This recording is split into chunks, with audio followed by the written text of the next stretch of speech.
বিসমিল্লাহির রহমানির রহিম। নবম ও দশম শ্রেণীর পদার্থবিজ্ঞান পঞ্চম অধ্যায় লেকচার 1। আজকের লেকচারটি বেশ গুরুত্বপূর্ণ এবং চমৎকার, কারণ আজকের লেকচারে এমন কিছু গুরুত্বপূর্ণ প্রশ্ন আলোচনা করা হবে যা বোর্ড পরীক্ষায়, টেস্ট পরীক্ষায়, নবম শ্রেণীর বার্ষিক পরীক্ষায় অথবা যে কোনো পরীক্ষায় অত্যন্ত গুরুত্বপূর্ণ। আজকের লেকচারে আমি দুইটা টপিকসকে গুরুত্ব সহকারে আলোচনা করব। প্রথম টপিকস হবে সাপ, দ্বিতীয় টপিকস হবে প্লবতা। সাপের ক্ষেত্রে প্রথম যে কোশ্চেনটা আমরা আলোচনা করব সেটা হলো তরল পদার্থের অভ্যন্তরে কোনো বিন্দুতে চাপ বলতে কি বোঝা যায়। তারপর আলোচনা করব তরল পদার্থের এইচ গভীরতায় কোনো বিন্দুতে চাপ P is equal to H rho G, short question হিসেবে বেশ ইম্পর্ট্যান্ট, এবং এই চাপের উপর ভিত্তি করে গুরুত্বপূর্ণ সংক্ষিপ্ত প্রশ্ন। পাশাপাশি প্লবতা কাকে বলে আলোচনা করব। তারপর আমরা আলোচনা করব প্লবতার রাশিমালা কিভাবে প্রতিষ্ঠা করতে হয়। তারপর আমরা এখানে পড়াবো প্যাসকেলের সূত্র এবং আমরা দেখাবো আর্কিমিডিসের সূত্র। তার মানে আজকের ক্লাসটা যদি তুমি খুবই গুরুত্ব সহকারে দেখো এবং ফুল ভিডিওটা দেখো, তাহলে এই অধ্যায়ের 50% তোমার আয়ত্তে চলে আসবে। প্রথমে আমি আলোচনা করব চাপ কাকে বলে। দেখো, আমি প্রথমে সংজ্ঞাটা বলি। কোনো বস্তুর এক একক ক্ষেত্রফলের উপর লম্বভাবে প্রযুক্ত বলকে চাপ বলে। আসো আমি একটু চিত্র দিয়ে ব্যাখ্যা করে দিই। ধরা যাক এই ক্ষেত্রফল বিশিষ্ট একটা বস্তু আছে, ক্যাপিটাল এই ক্ষেত্রফল বিশিষ্ট একটা বস্তু আছে। এই বস্তুর উপরে লম্বভাবে এফ নিউটন বল প্রয়োগ করা হলো। তাহলে দেখো যে এই ক্ষেত্রফলের উপর বল প্রয়োগ করা হয়েছে এফ নিউটন। তাহলে এক একক ক্ষেত্রফলের উপর বল প্রয়োগ করা হবে, যদি আমরা ঐকিক নিয়ম করি তাহলে আসবে এফ বাই এ। চাপের সংজ্ঞা থেকে আমরা এই ফলাফলকে বলতে পারবো এটাই চাপ পি, অর্থাৎ চাপ is equal to P is equal to is a বল ডিভাইডেড বাই ইজ এ ক্ষেত্রফল। প্রাথমিক আলোচনা। তারপর তরল পদার্থের ব্যাপারটা আলোচনা করে আমরা আবার চাপে ফিরে এসে এই চাপের উপর ভিত্তি করে বেশ কিছু গুরুত্বপূর্ণ এমসিকিউ এবং শর্ট কোশ্চেন আলোচনা করে দেব, যা পরীক্ষার জন্য অত্যন্ত গুরুত্বপূর্ণ। এবার আসি আমরা এই তত্ত্বের উপর ভিত্তি করে প্রথম কোশ্চেন আলোচনা করি। তরল পদার্থের অভ্যন্তরে কোনো বিন্দুতে চাপ বলতে কি বুঝো? এই কোশ্চেন যদি 1 মার্কস হিসেবে আসে তাহলে এই নিচের দাগযুক্ত অংশটা তুমি লিখে দিলেই 1 মার্কস পাবে। সেটা হলো যে তরল পদার্থের অভ্যন্তরে কোনো বিন্দুতে চাপ বলতে ওই বিন্দুর চারদিকে একক ক্ষেত্রফলের উপর লম্বভাবে প্রযুক্ত বলকে বোঝায়। তার মানে এতটুকু লিখলে হবে। এই যে এতটুকু লিখলে তোমার হয়ে যাচ্ছে, ফুল মার্কস তুমি পেয়ে যাচ্ছ। কিন্তু তুমি কিছুই বুঝো নাই। এবার আমি তোমাকে নিখুঁতভাবে বুঝিয়ে দিচ্ছি। দেখো, আমরা জানি চাপ ইজ ইকুয়াল টু এই যে চাপ ইজ ইকুয়াল টু এই যে বল ডিভাইডেড বাই ক্ষেত্রফল। আমার ক্ষেত্রফল লাগবেই। দেখো, আমি যদি একটা তরল পদার্থ নেই এবং সে তরল পদার্থের ভিতরে কোনো একটা বিন্দু আমি নেই, এবং এই বিন্দুতে যদি আমি বলি যে চাপ বের করব, তাহলে আসলে এটা বাস্তবে সম্ভব না। কেন সম্ভব না? কারণ একটা বিন্দুর কখনো কোনো ক্ষেত্রফল হয় না। তাই এই বিন্দুতে যদি আমি চাপ বের করতে যাই, তখন আমাকে এই বিন্দুর চারদিকে একটা একক ক্ষেত্রফল কল্পনা করতে হবে। তারপর এই একক ক্ষেত্রফলের উপর আমি লম্বভাবে যে বলটা পাবো, সেই বলটাকে তখন এই বিন্দুর চাপ হিসেবে পদার্থবিজ্ঞানের ভাষায় বিবেচনা করা হয়। দেখো, আমি সুন্দর করে প্রেজেন্টেশন দিছি, আমরা জানি চাপ সমান সমান বল বাই ক্ষেত্রফল, কিন্তু একটি বিন্দুর কোনো ক্ষেত্রফল হয় না। তাই তরল পদার্থের অভ্যন্তরে কোনো বিন্দুতে চাপ গাণিতিকভাবে অর্থাৎ বাস্তবে বের করা যায় না।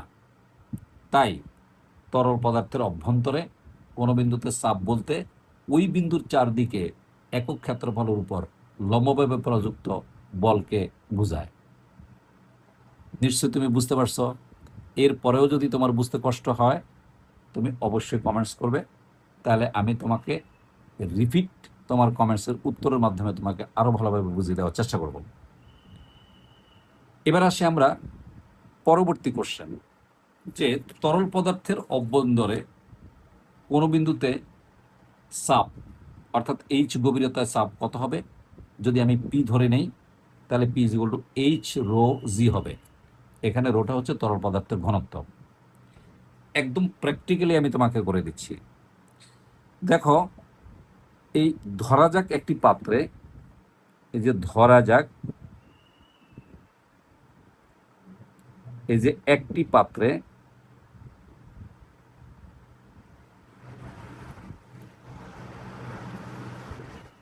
রো ঘনত্বের একটি তরল পদার্থ রাখা আছে।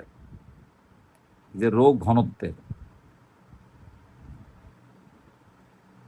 এই যে একটি তরল পদার্থ রাখা আছে।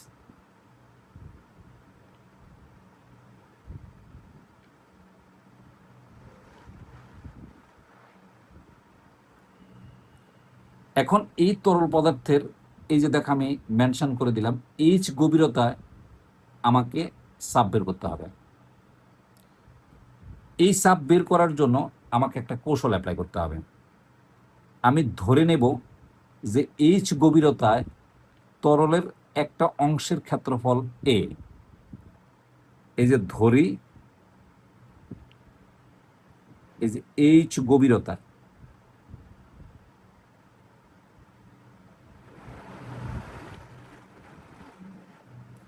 তরল পদার্থের একটি অংশের,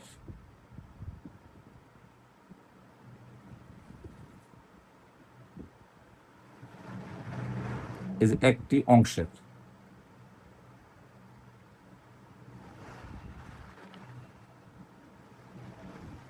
এই যে ক্ষেত্রফল এ, আমি ধরে নিলাম ক্ষেত্রফল এ।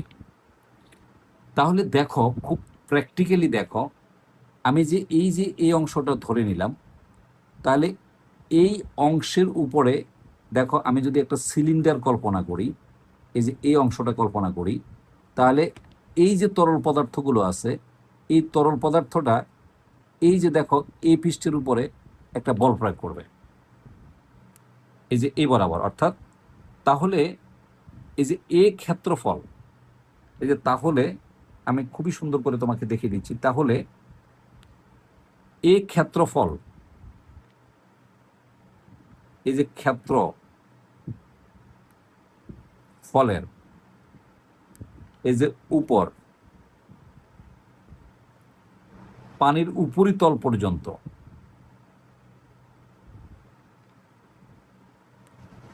এই যে উপরিতল,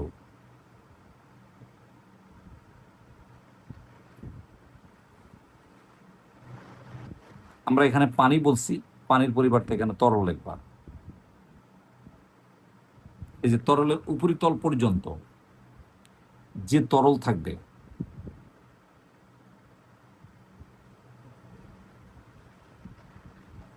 যে তরল থাকবে, এই তরলটা এই পৃষ্ঠের উপরে একটা বল প্রয়োগ করবে। এই যে থাকবে তা এই যে এই পৃষ্ঠের উপর বা এই অংশের উপরে, পৃষ্ঠের আমরা এখানে অংশ বলতে পারি, এই যে এই অংশের উপর এই যে বল প্রয়োগ করবেন।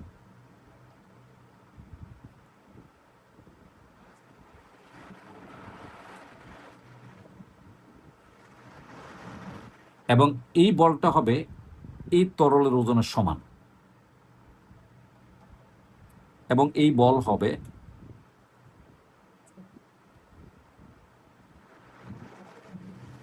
এই যে তরলের ওজনের সমান,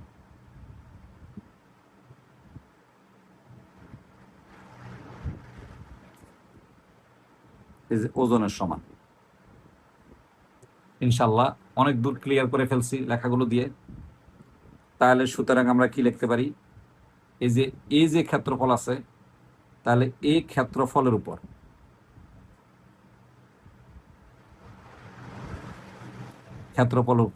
মোট প্রযুক্ত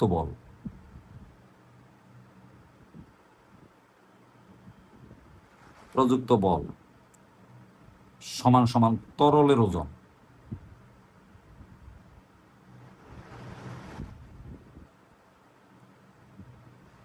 এই যে তরল ওজন, নিশ্চয়ই বুঝতে পারছো?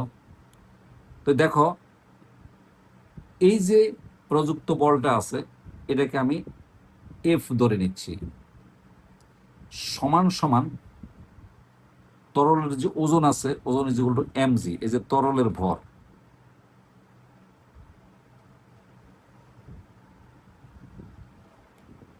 ইন্টু অভিকর্ষজ ত্বরণ জি। কারণ আমরা জানি ওজন ইজ ইকুয়াল টু এই যে ভর ইন্টু অভিকর্ষ ত্বরণ জি। এখন দেখো, এই যে এফটা আছে, এফ সমান সমান তরলের ভর।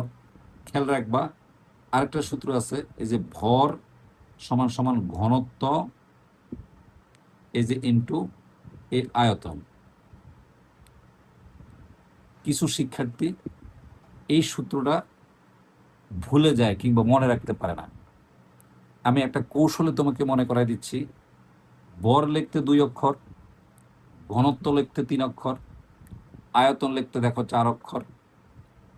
মনে রাখবে 2 অক্ষর সমান সমান 3 অক্ষর ইন্টু 4 অক্ষর। এই কৌশলটা বা টেকনিকটা মনে রাখলে এই সূত্রটা আর কখনো ভুল হবে না। আবার বলে দিচ্ছি, 2 অক্ষর ভর সমান সমান 3 অক্ষর ঘনত্ব ইন্টু 4 অক্ষর আয়তন। তাহলে এই যে ভর আছে, আমি কি লিখতে পারি, তরলের ঘনত্ব ইন্টু তরলের আয়তন। এই যে তরলের ঘনত্ব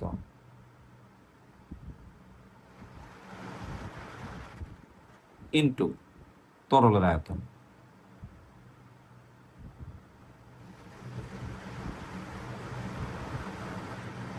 এই যে ইন্টু জি। নিশ্চয়ই তুমি বুঝতে পারছো। তাহলে এফ সমান সমান তরলের ঘনত্বকে আমরা আগে ধরে নিছি রো।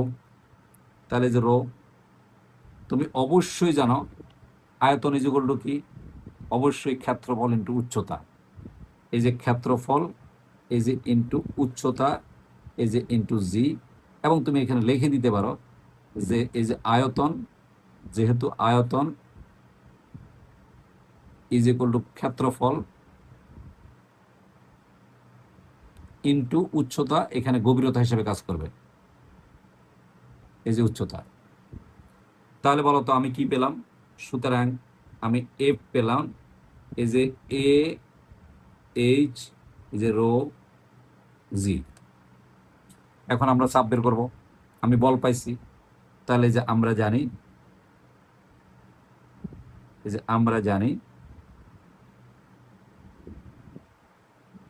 এই যে চাপ ইজ ইকুয়াল টু বল বাই ক্ষেত্রফল।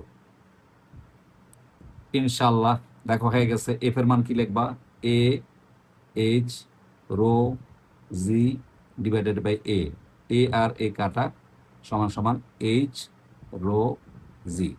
সুতরাং এই যে P is equal to H rho G আমার প্রমাণ হয়ে গেল। এবং এটা শর্ট কোশ্চেন হিসাবে খুব ইম্পর্টেন্ট। তোমাদের আরেকটা কথা বলে দিই, 2027 সালে গতানুগতিক ধারার প্রশ্ন হবে না, অনেক কঠিন প্রশ্ন হবে। স্পেশালি এই প্রমাণগুলো এখন শর্ট কোশ্চেন হিসেবে আসবে। এমনকি সিকিউর মধ্যেও খতে এই প্রশ্নগুলো দিয়ে দিবে। তাই এই প্রশ্নগুলো এখন আর অবহেলা করবে না। বিগত বছরগুলোতে আমরা এই প্রশ্নগুলোকে কখনোই পড়াইতাম না, কারণ আমরা বলতাম যে এইসব কোশ্চেন আর আসবে না, শুধু গাণিতিক সলিউশন করো, আর সৃজনশীলের জন্য অর্থাৎ সিকিউ ঘয়ের জন্য গাণিতিক কিছু প্রমাণ তুমি শিখে নাও। কিন্তু এই প্রমাণগুলো এখন আসবে, কারণ এখন প্রশ্নের প্যাটার্ন সম্পূর্ণরূপে চেঞ্জ করে ফেলছে। তাই কোনোভাবে এই কোশ্চেনকে অগুরুত্ব দেওয়া যাবে না। এবার আমরা চলে আসি পরবর্তী যে কোশ্চেনটা তোমার আলোচনা করব, সেটা হলো খুবই সুন্দর, প্লবতা কাকে বলা হয়।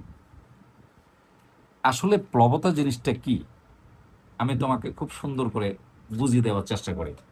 দেখো এখানে আমি একটা চিত্র প্রেজেন্টেশন দিচ্ছি। দেখো হলুদ কালারের একটা সিলিন্ডার আকৃতির বস্তু আছে, এই যে হলুদ কালারের এই যে সিলিন্ডার আকৃতির একটা বস্তু আছে, এবং একটা পাত্রের মধ্যে দেখো তরল পদার্থ রাখা আছে, যে তরল পদার্থের ঘনত্বকে আমরা রো ধরে নেব। এখন যখনই আমি এই যে হলুদ আকৃতির বস্তুটিকে এই তরলের মধ্যে ফেলে দিলাম, তখন দেখো কি ঘটনা ঘটছে, যে এই হলুদ বস্তুটি পুরোপুরি পাত্রের নিচে আসে নাই, ডুবে যায় নাই, আবার নিমজ্জিত অবস্থাও সে ভাসে নাই, অর্থাৎ সে এর উপর মানে তরলের বরাবরও ভাসে নাই, এবং কি তরলের উপরেও ভাসে নাই। তার মানে সে সম্পূর্ণ নিমজ্জিত অবস্থায় ভেসে আছে। বুঝার চেষ্টা করো, এই হলুদ বস্তুটি এই তরল পদার্থের ভিতরে নিমজ্জিত অবস্থায় ভেসে আছে, কারণ সে পুরোপুরি পাত্রের নিচে যায় নাই। এই জন্য আমরা বলছি নিমজ্জিত অবস্থায় ভেসে আছে। তাহলে এখানে কি ঘটনা ঘটলো, সে কেন পাত্রের নিচে যায় নাই, আবার সে কেন ভেসে থাকে নাই?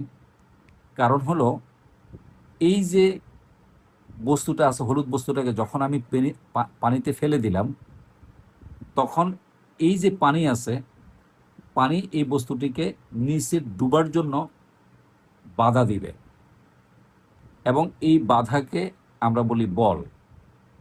একটা বল প্রয়োগ করবে এদিকে, কিন্তু বস্তুর একটা ওজন আছে, এই বস্তুর ওজনটা কাজ করবে কোন দিকে, নিচের দিকে। তার মানে হলো, খেয়াল করে দেখো, এই যে পানিটা আছে, বস্তুটা যখনই ডুববে তখন এই উপরের যে পানিগুলো এই বস্তুর পৃষ্ঠের উপরে চাপ দিবে। কোন দিকে চাপ দিবে, নিচের দিকে নেওয়ার জন্য চাপ দিবে। কিন্তু নিচের পানিগুলো তাকে কি করবে, নিচে যাওয়ার জন্য বাধা দিবে। তাহলে এখানে দুইটা বল ক্রিয়েট হয়ে গেল।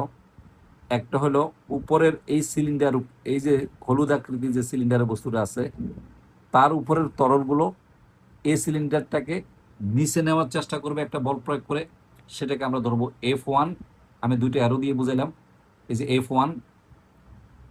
আর এই নিচে যে তরলগুলো রয়ে গেল, কিছু অংশ ডুবার পর নিচে যে তরলগুলো রয়ে গেল, সে তরলগুলো এই হলুদ বস্তুটিকে বাধা দিবে বা বল প্রয়োগ করবে যেন সে নিচে নামতে না পারে, এবং সেই বলটাকে আমরা ধরছি F2। দেখো কি ঘটনা ঘটে গেল। তাহলে এই বস্তুর উপর দুইটা বল প্রয়োগ করলো, একটা বল হলো F1 এবং আরেকটা বল হলো F2। যদি F2টা হেরে যায়, অর্থাৎ বড় হয়, অনেক বেশি বড় হয়, এই যে F2টা যদি অনেক বেশি বড় হয়, F1টা যদি অনেক বেশি ছোট হয়, তাহলে এই বস্তুটা কিন্তু পানির নিচে খুব বেশি ডুববে না। কিন্তু যদি এই F1 বলটা বেশি হয় আর F2টা বলটা যদি কম হয়, তাহলে বস্তুটা আস্তে আস্তে নিচের দিকে যেতে থাকবে। এখন এই যে দুইটা বল পরস্পর মুখোমুখি কাজ করতেছে, কাজ করার কারণে এই দুইটা বল দেখো পরস্পর বিপরীতমুখী, একটা নিচের দিকে কাজ করতেছে আর একটা উপরের দিকে কাজ করতেছে। যখনই নিচের দিকে কাজ করে আর উপর দিকে কাজ করে, তখন দুইটা মিলে একটা ফল বা একটা রেজাল্ট বা একটা লব্ধি আসে। আমরা ইংরেজিতে রেজাল্ট বলি, ফিজিক্সে বাংলায় একে লব্ধি বল বলা হয়।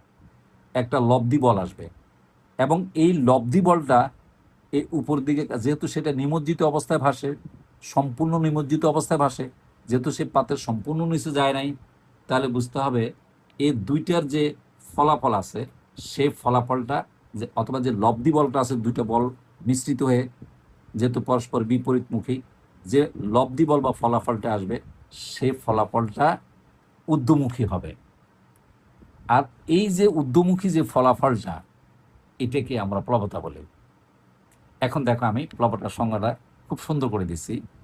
তরল বা বায়বীয় পদার্থে, এই দেখো এই যে তরল বা বায়বীয় পদার্থে আংশিক বা সম্পূর্ণভাবে নিমজ্জিত, দেখো এটা সম্পূর্ণরূপে নিমজ্জিত, আংশিক হতে পারতো, আমি সম্পূর্ণ দিই যে আংশিক বা সম্পূর্ণরূপে নিমজ্জিত বস্তুর উপর তরল বা বায়বীয় পদার্থ লব্ধি ঊর্ধ্বমুখী লম্বভাবে যে বল প্রয়োগ করে, এইটা হলো সবচেয়ে গুরুত্বপূর্ণ লাইন। আমি লাল কালি দিয়ে তোমাকে মেনশন করে দিচ্ছি। এই যে এই তরল বা বায়বীয় পদার্থ এই যে লব্ধি ঊর্ধ্বমুখী লম্বভাবে যে বল প্রয়োগ করে, মানে এটা ঊর্ধ্বমুখী বল, এবং এটা F1 এবং F2 মিলিত ফল, এবং এটা ঊর্ধ্বমুখী। কে প্রয়োগ করছে? এই তরল পদার্থের মধ্যে সৃষ্টি হয়েছে। এই জন্য বলছে তরল বা বায়বীয় পদার্থ এই যে লব্ধি ঊর্ধ্বমুখী লম্বভাবে যে বল প্রয়োগ করে, তাকে কি বলা হয়? প্লবতা বলা হয়। ইংরেজিতে বুয়ান্সি বলা হয়, এটাকে প্লবতা বলা হয়। আরেকবার রিপিট করে দিচ্ছি, কারণ এই কোশ্চেনটা আমার পক্ষ থেকে আমি ট্রিপল স্টার দিয়ে রাখলাম। এবং আমি আরেকটা প্রশ্ন দিয়ে দিই, OBII। OBII আমি তখনই ব্যবহার করি যে প্রশ্নটা পরীক্ষা আসার সম্ভাবনা সবচেয়ে বেশি, সেক্ষেত্রে আমি OBII এই চিহ্নটা বা আমার নিজস্ব একটা সাংকেতিক চিহ্ন আমি ব্যবহার করি, OBII। তাহলে প্লবতাটা, যেহেতু এটা OBII, আরেকবার বলে দিচ্ছি, তরল বা বায়বীয় পদার্থে আংশিক বা সম্পূর্ণরূপে নিমজ্জিত কোনো বস্তুর উপর তরল বা বায়বীয় পদার্থ এই যে লব্ধি ঊর্ধ্বমুখী লম্বভাবে যে বল কাজ করে বা প্রয়োগ করে, তাকে প্লবতা বলা হয়। এবার MCQর জন্য দুইটা কোশ্চেন বলি। অনেকেই ভুল করে যে প্লবতাকে কি দিয়ে প্রকাশ করা হয়। যেহেতু প্লবতা এক ধরনের বল, তাহলে প্লবতাকে F দিয়ে প্রকাশ করা হয়। পাশাপাশি আমরা জানি বলের একক নিউটন, তাহলে ডেফিনেটলি প্লবতার এককও কি হবে? নিউটন হবে। অনেকেই ভুল করে, আশা করি তুমি পারবে। প্লবতার একক নিউটন, এটা অনেক সিজন MCQ প্রশ্নে পাওয়া যায়। এখন দেখো আমরা এখানে প্রমাণ করব যে প্লবতা is equal to V rho G. বলে দেওয়া আছে এখানে, বিটা হলো বস্তুর আয়তন, রো হলো তরল, এই যে বস্তুটি যে তরলে নিমজ্জিত তার ঘনত্ব। তার মানে এখানে যে রোটা আছে এটা হলো তরলের ঘনত্ব, আর এখানে যে ভিটা আছে সেটা হলো এই হলুদ বস্তুর আয়তন, আর জি হলো অভিকর্ষজ ত্বরণ। আর এই প্লবতাটা আমাকে এখন প্রতিষ্ঠা করতে হবে। দেখো খুব সুন্দর করে আমরা যদি লিখি, মনে করি এই যে PQR, এই যে আমি সুন্দর করে তোমাকে নোট করে দিচ্ছি, এই যে ধরি একটি পাত্রে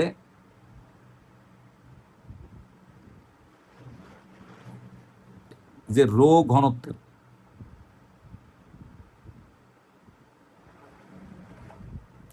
একটি তরল পদার্থ রাখা আছে।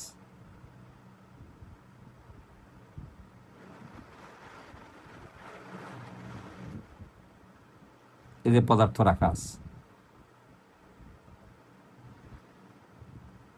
ইজি ব্যাপার। এখন এই তরলের মধ্যে, এই যে তরলের মধ্যে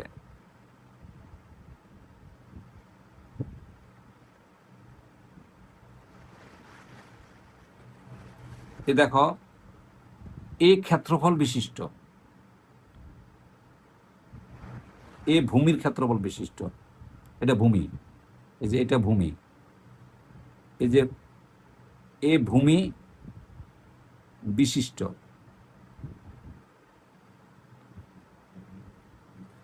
PQR, এই যে PQRS, PQ, এই যে RH, একটি সিলিন্ডার আকৃতির,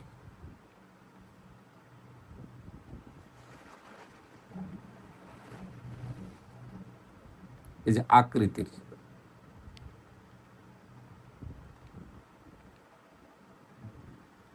এই যে বস্তু,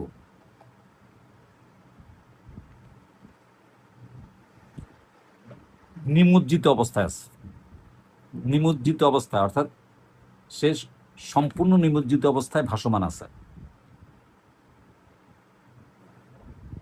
এই যে সম্পূর্ণ নিমজ্জিত অবস্থায়,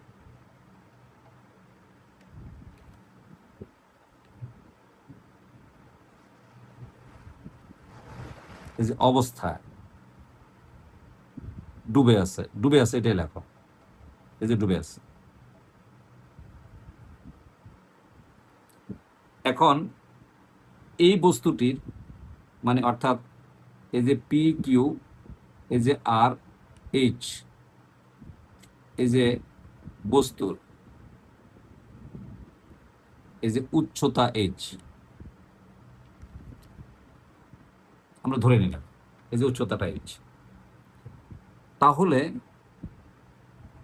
এই যে তাহলে খুব ভালো করে খেয়াল করো, পি কিউ আর এইচ বস্তুটির, তাহলে এই যে তরলে নিমজ্জিত বস্তুটির, শর্ট করে ফেললাম, তরলে নিমজ্জিত বস্তুটির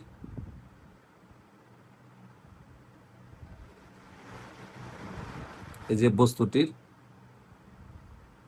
আয়তন কত হবে মনে রাখবা। এই যে আয়তন, আমরা জানি আয়তন হলো ক্ষেত্রফল ইন্টু উচ্চতা। এই যে আয়তন সমান সমান এই যে ক্ষেত্রফল ইন্টু উচ্চতা। খেয়াল রাখবা আয়তনকে ভি বলে, ক্ষেত্রফলকে এ বলে, আর উচ্চতাকে এইচ বলে। অর্থাৎ আমরা লিখতে পারি ভি ইজ ইকুয়াল টু, এই যে V is equal two A H. এখন দেখো এই বস্তুটির উপরিতলে এই পানি কর্তৃক, এই যে বস্তুটির উপরিতলে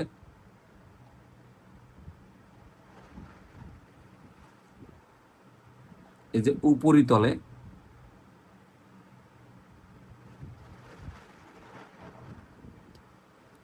এই যে পানি কর্তৃক, আমরা পানি লিখবো না, এখানে তরল লিখবো,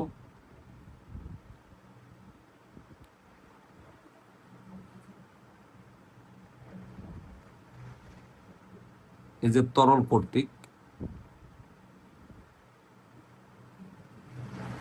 এই যে প্রযুক্ত বল,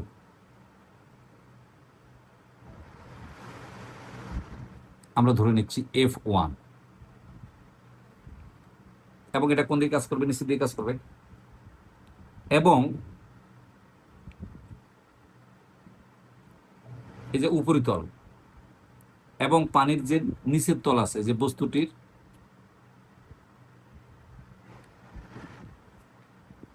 এই যে নিচের যে তল আছে,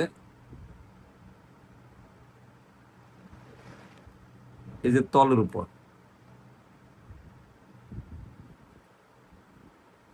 এই যে প্রযুক্ত বল, তাও কি তরল কর্তৃক,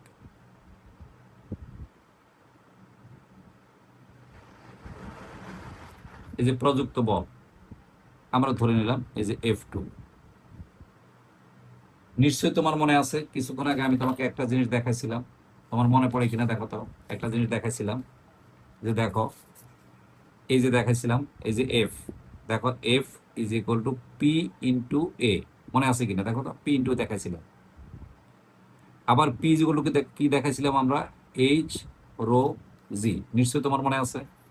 তাহলে আমরা বলতো, সুতরাং আমরা F1 কি লিখতে পারি, এই যে F1 সমান সমান কি লিখতে পারি বলতো, এই যে পি, তার মানে H1, যেহেতু আমি উপরের পানি আছে, তাহলে এখানে কিন্তু দেখো এই এই যে পানির উপরিতল থেকে এই পর্যন্ত আমি যেটা ধরে নিচ্ছি, এই যে পানির উপরিতলটা কিন্তু এখানে আছে, এই যে এখানে এই লেভেলটা এখানে আছে, পানিটা এখানে আছে।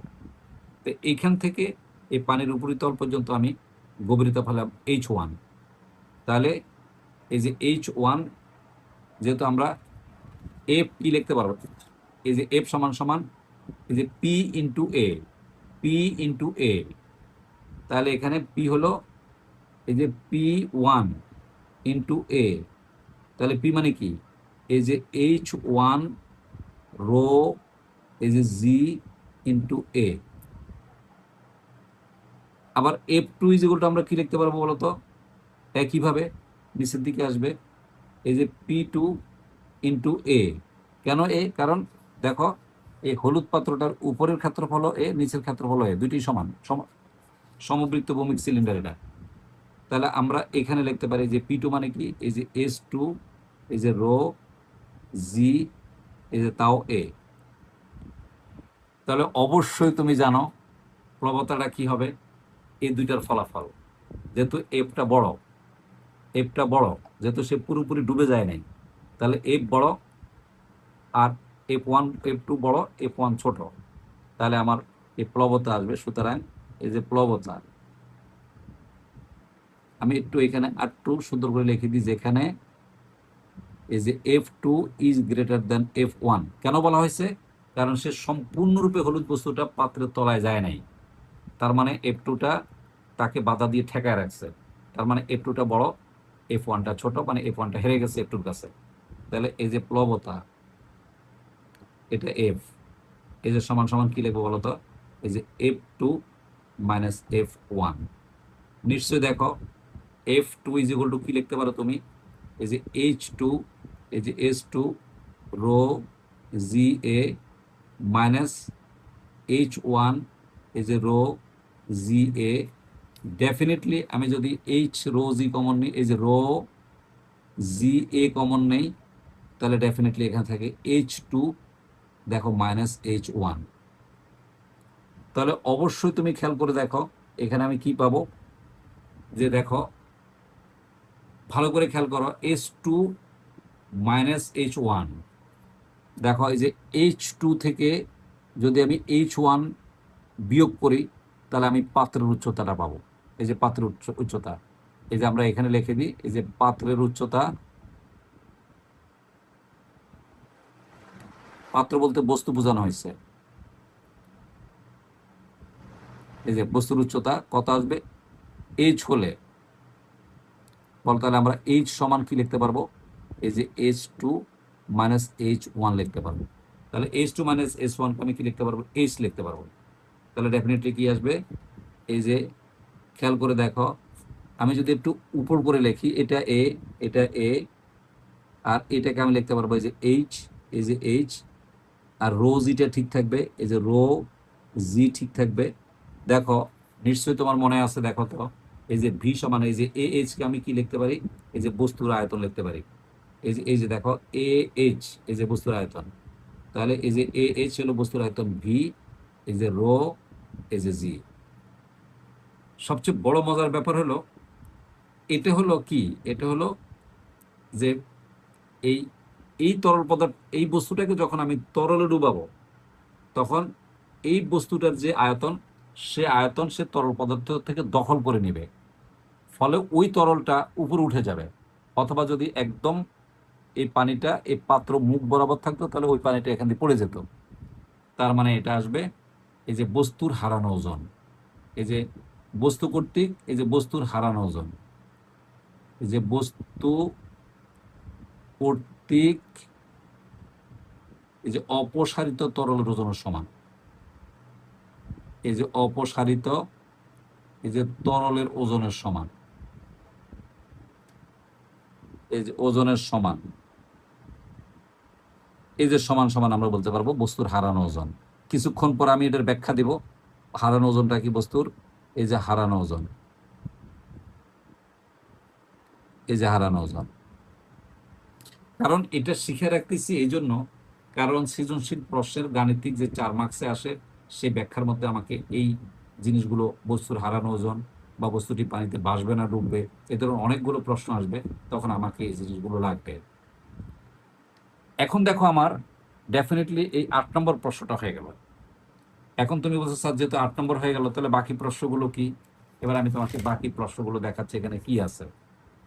প্রথম কোশ্চেন হলো সাপ কাকে বলে ব্যাখ্যা করো। নিশ্চয়ই আমরা সাপ কাকে বলে ব্যাখ্যা করো, এটা আমরা পড়াইছি। 2 নম্বর হলো চাপ একটা লব্ধ রাশি ব্যাখ্যা করো।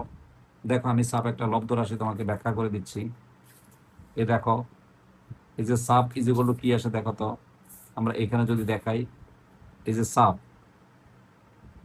ইজ ইকুয়াল টু এই যে এফ বাই এ, তাহলে এফ হলো বল ইন্টু ক্ষেত্রফল।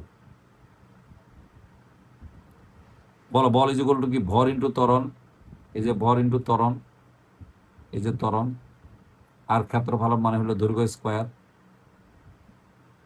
দৈর্ঘ্য স্কোয়ার সমান সমান ভর ইন্টু সরণ বাই সময় স্কোয়ার। এই যে এখানে সরণ বাই সময় স্কোয়ার, এই যে সরণ বাই সময় স্কোয়ার, এই যে ডিভাইডেড বাই কি আসবে বলতো, এই যে দৈর্ঘ্য স্কোয়ার। দৈর্ঘ্য মানে কিন্তু সরণ, তাহলে ডেফিনেটলি যদি আমরা এখানে লিখি তাহলে কি আসবে, যে ভর এই যে ইন্টু সরণ ইন্টু এই যে ডিভাইডেড বাই কি আসবে বলতো, সময় স্কোয়ারটা নিচে চলে আসবে। এই যে দৈর্ঘ্যকে আমি সরণ লিখতে পারি, এই যে দৈর্ঘ্যকে আমি সরণ লিখতে পারি স্কোয়ার ইন্টু এই যে সময় স্কোয়ার,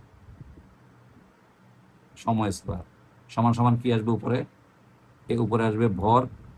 দেখো একটা সরণ কাটাকাটি যাবে, তাহলে এখানে আসবে সরণ ইন্টু এখানে আসবে সময় স্কোয়ার। তাহলে এই চাপটা ভর, সরণ অথবা দৈর্ঘ্য এবং সময় এই তিনটা মৌলিক রাশির উপর নির্ভরশীল, তাই চাপ একটি কি রাশি, লব্ধ রাশি। এখন যদি বলা হয় এই চাপের মাত্রাটা কি হবে, আমি সব এমসিকিউ শিখাচ্ছি তোমাকে এখন। তাহলে চাপ কিন্তু একটা লব্ধ রাশি, এটা পরীক্ষায় আসতে পারে। পাশাপাশি আরেকটা জিনিস আসতে পারে, এর মাত্রাটা কি হবে, এই যে চাপের মাত্রা কি হবে। তাহলে দেখো আমরা জানি ভরের মাত্রা এল, এই যে সুতরাং চাপের মাত্রা, এই যে চাপের মাত্রা, এই দেখো এই যে ভর, ভরের মাত্রা এম, এই যে সরণ, সরণের মাত্রা এল ইন্টু সময়, সময়ের মাত্রা টি স্কোয়ার। এটাকে যদি আমরা সরলীকরণ করি তাহলে এম এই যে এল টু দি পাওয়ার -1, এই যে টি টু দি পাওয়ার -2, এটা হলো মাত্রা। তাহলে অনেকগুলো কোশ্চেন পেলাম যে চাপের কি রাশি, চাপ একটা লব্ধ রাশি, পাশাপাশি চাপের মাত্রা কি, চাপের মাত্রা হবে L, M L to the power -1 into T the power -2।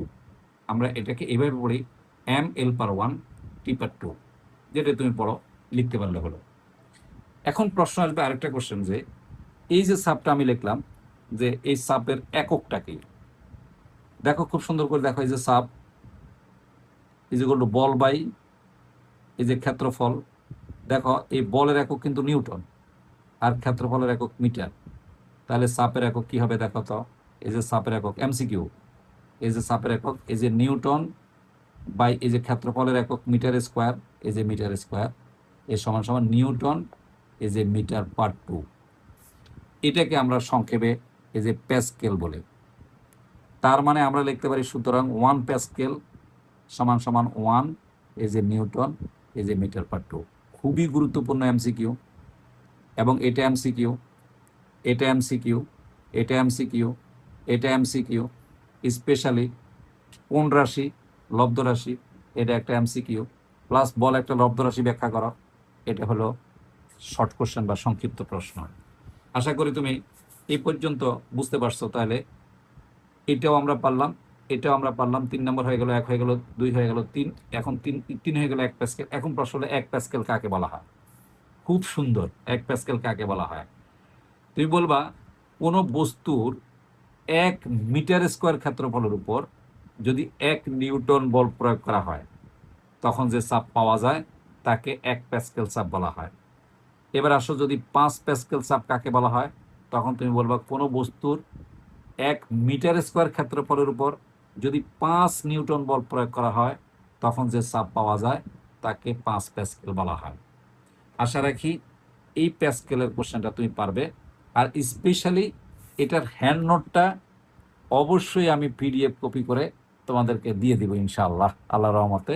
আর যারা আমার কাছে অফলাইনে পড়ো তারা তো এই পুরো অধ্যায়ের হ্যান্ড নোটটা তোমার কাছে যাবে ইনশাআল্লাহ, পুরো অধ্যায়ের হ্যান্ড নোটটা তুমি পেয়ে যাবে। তাহলে এই কোশ্চেনটা আমার হয়ে গেল, যে এই যে আমার এই কোশ্চেনটা হয়ে গেল, এইটা হয়ে গেল, 1 হয়ে গেল, 2 হয়ে গেল, 3 হয়ে গেল, দেখো 4 হয়ে গেল, এই 5 হয়ে গেল, এরপর দেখো এই 8 হয়ে গেল। তাহলে এই কোশ্চেন আমার হয়ে গেল 1 2 3, এই যে 4, এরপরে 5, এরপরে এই যে প্লবতা, এই 8 হয়ে গেল। প্রশ্ন আছে আর কত নম্বর, একটা, এই যে দুইটা, দুইটা, এই তিনটে আছে। 10 নম্বর প্রশ্নটা আমরা লিখছে 2-তে নিয়ে যাব, কারণ আমাদের ভিডিওটা অনেক বড় হয়ে যাচ্ছে। পানির প্রবাহ আটকানোর জন্য যে বাঁধ দেওয়া হয় তার নিম্নাংশ চড়া হয় কেন?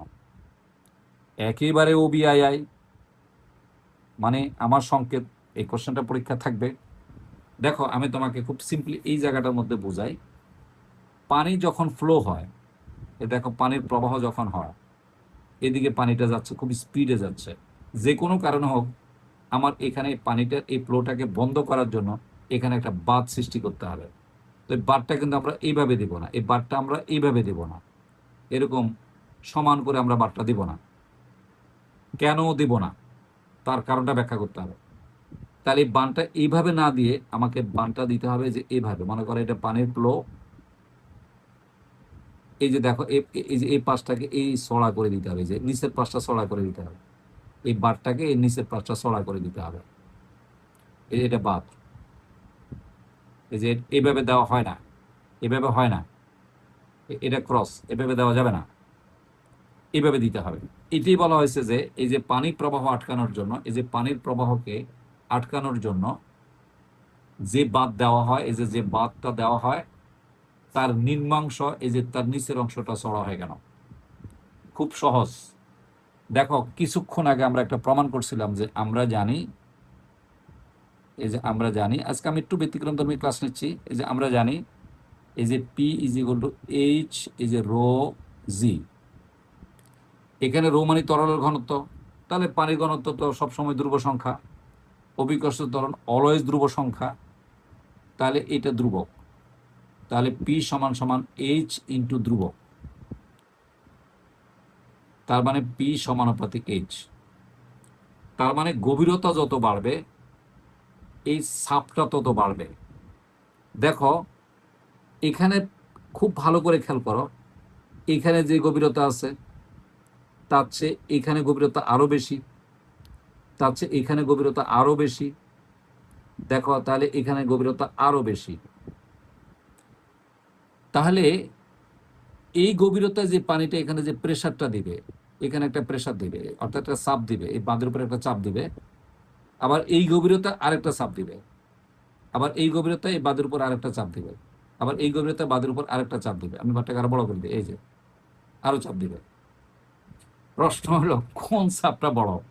দেখো, এখানে এসটা ছোট, তাহলে এখানে চাপ ধরি আমি, এটারে P1 ধরি, এটারে P2 ধরি, এটারে P3 ধরি, এটারে P4 ধরি, তাহলে ডেফিনেটলি তুমি চিন্তা করো P1টা সবচেয়ে ছোট, তার থেকে P2টা বড়, কারণ গভীরতা বেড়ে গেল, মানে এই যে এইচটা বেড়ে গেছে, কারণ এইচ যত বাড়বে এই চাপ তত বেড়ে যাবে। তাহলে এই P3টা আরো বেশি এবং P4টা আরো বড়। এখন যদি আমি বানটা এরকম সরা না করে এরকম সোজা দেই, তাহলে এই পানির যে প্রেসারটা এখানে পড়বে, এইখানে যে প্রেসারটা পড়বে, এখানে যে প্রেসারটা পড়বে, এখানে যে প্রেসারটা পানি দিবে, তুমি নিজেই বিবেচনা করে বলো এই প্রেসারটা, এই প্রেসারগুলো অনেক বড়, হেভি প্রেসার।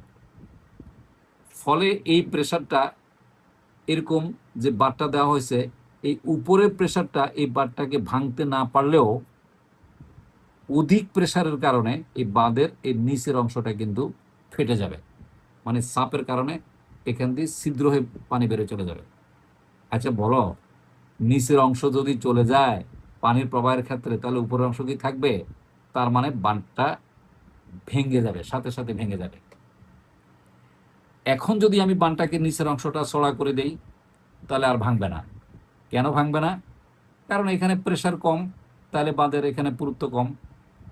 আমি যখনই দ্বিতীয় স্থানে আসলাম, তাহলে আমি কিন্তু পুরুত্বটাকে বাড়াই দিলাম, মানে বাঁধের ইয়েটা বাড়াই দিলাম, ফলে এই প্রেসারটা সে লোড নিতে পারবে। এখানে আরও বাড়াই দিলাম, ফলে এই প্রেসারটা যেটা এটা অনেক বড়, কিন্তু এখানে যেহেতু বাঁধের যে বিস্তারটা এটা অনেক বড়, ফলে সে এই লোডটা নিতে পারবে। আর এই P4 যেটা আছে সেটা তো সবচেয়ে বড় চাপ, যেহেতু এই এখানে আবার দেখা যাচ্ছে যে এই যে বাঁধের যে বিস্তারটা, এখানে বিস্তারটাও বড়, ফলে এখানে যে হেভি প্রেসারটা আসবে তখন এই প্রেসারটা সে কি করবে, লোড নিতে পারবে, ফলে এই বারটা আর ভাঙবে না। এই কারণেই এই বিশেষ করে পানি আটকানোর জন্য যদি কোনো বাঁধ নির্মাণ করতে হয়, তাহলে সেই বাঁধের এই নিম্ন অংশগুলোকে চড়া করে দিতে হবে।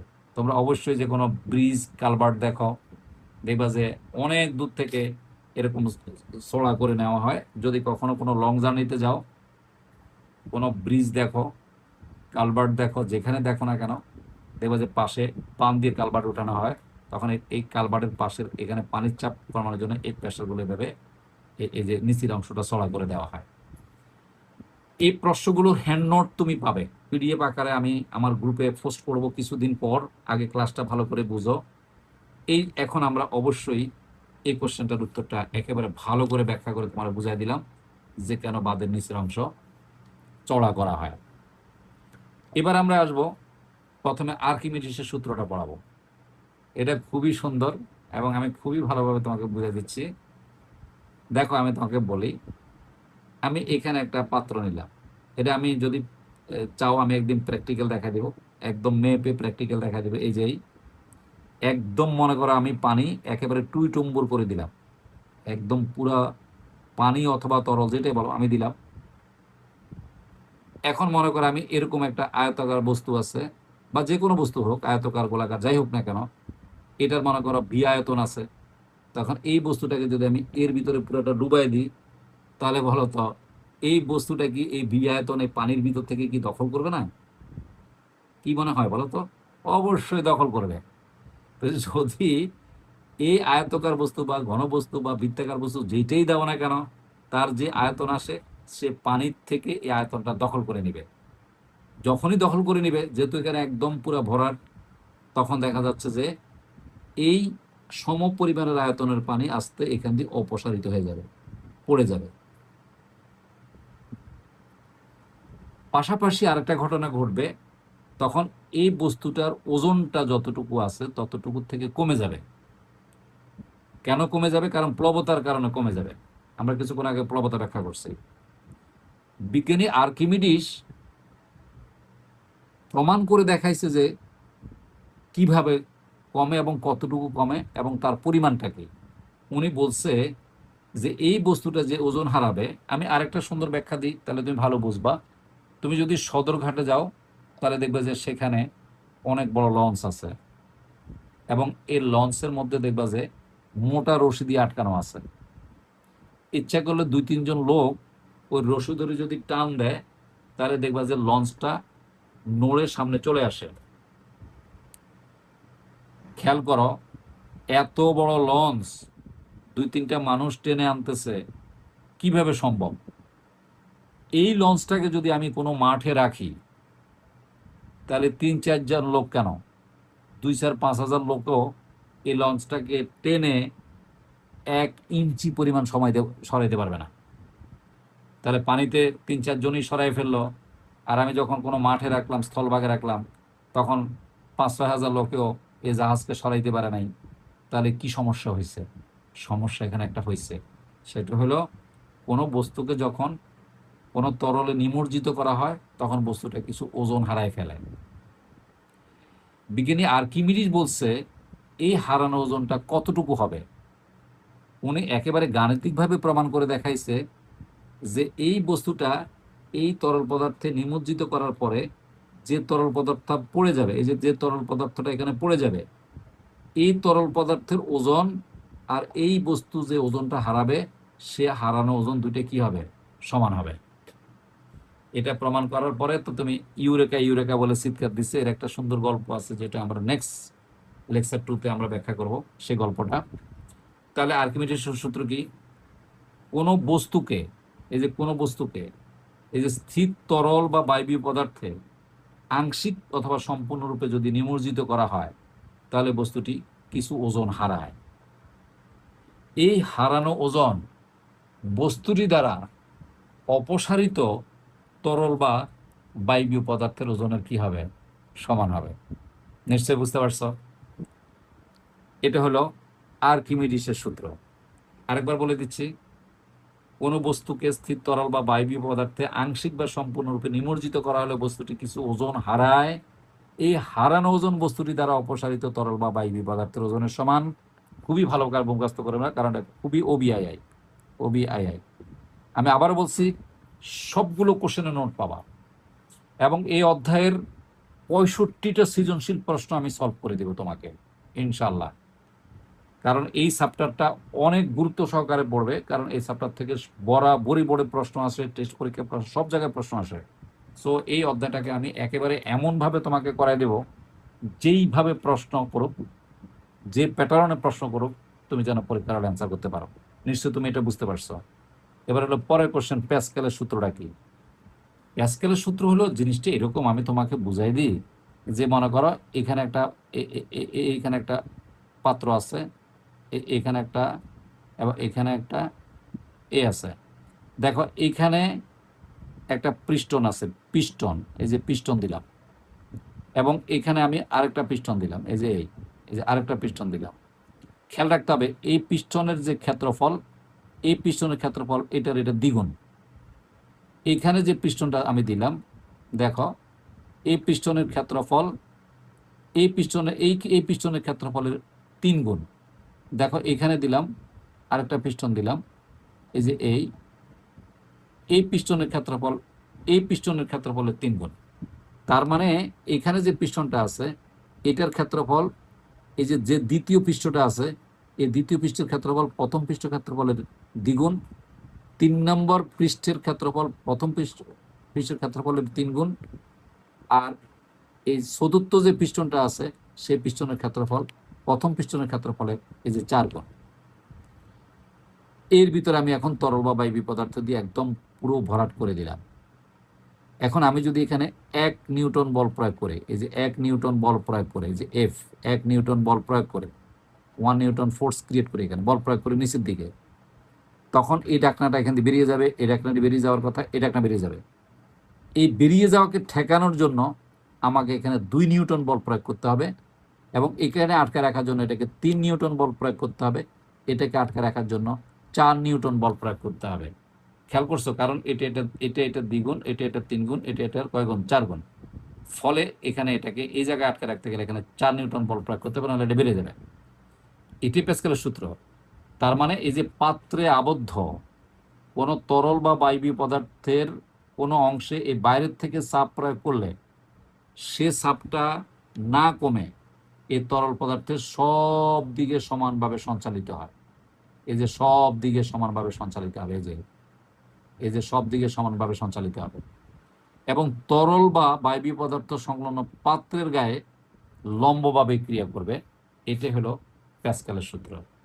তাহলে আমি প্যাসকেলের সূত্র আরেকবার বলে দিয়ে আমরা আজকের ক্লাসটা সমাপ্তি করতেছি, যে পাত্রে আবদ্ধ কোনো তরল বা বায়বীয় পদার্থের কোনো অংশে বাইরের থেকে চাপ প্রয়োগ করলে সে চাপ কিছুমাত্র না কমে তরল পদার্থের সব দিকে সমানভাবে সঞ্চারিত হয়, এবং তরল বা বায়বীয় পদার্থ সংলগ্ন পাত্রের গায়ে দেখো লম্বভাবে ক্রিয়া করে, এই যে 90 ডিগ্রি অ্যাঙ্গেলে ক্রিয়া করে, লম্বভাবে ক্রিয়া করে। এটা হলো আমাদের এই যে প্যাসকেলের সূত্র। ইনশাল্লাহ আজকের ক্লাসটা আমি লিখে করাইছি। এতদিন আমি আগে নোট করতাম, পরে নোট থেকে তোমাকে পড়াইতাম। আজকে আমি নোটটা তোমাকে দেই নাই, আজকে আমি প্র্যাকটিক্যালি বুঝাইয়া তোমাকে ক্লাসটা নিয়েছি, এই জন্য দৈর্ঘ্যটা বড় হয়ে গেছে। ধৈর্য ধরে ক্লাসটা দেখবে, অবশ্যই এই ক্লাসটা তোমার জন্য খুবই গুরুত্বপূর্ণ। ভালো থাকবে। ক্লাসটা কেমন লাগবে কমেন্টস করবে। ইনশাল্লাহ আমরা লেকচার 2 এবং লেকচার 3, তারপর আমরা 65টা সৃজনশীল প্রশ্ন করে এই অধ্যায়টা তোমাকে বুঝিয়ে দেব। ইনশাল্লাহ তুমি বোর্ড পরীক্ষা, স্কুলের টেস্ট পরীক্ষা, 9ম শ্রেণীর বার্ষিক পরীক্ষা অবশ্যই কমন পাবে। ধন্যবাদ।